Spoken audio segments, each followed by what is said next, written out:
भैया light of कर दीजिए।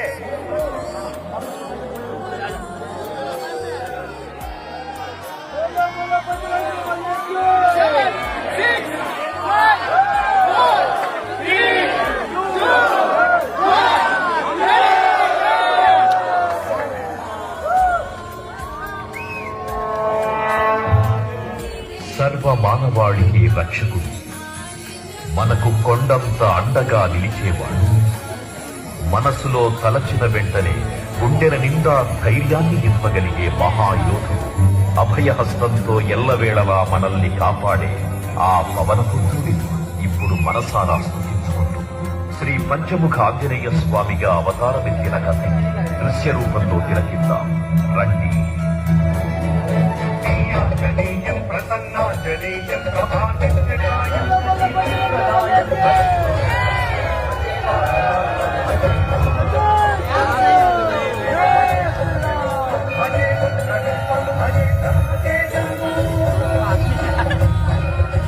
అది రామాయణ మహాయుద్ధం.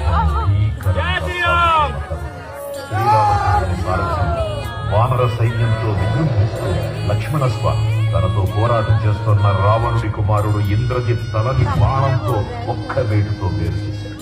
ఇంద్రజిత్ మరణ వార్త విన్న రావణుడు ఆవేశంతో ఊగిపోయాడు. ప్రతీకారం కోసం పాతాళ లోకాధిపతి తన సోదరుడు అయినటువంటి మహిరావణుడి సహకారం కోరాడు.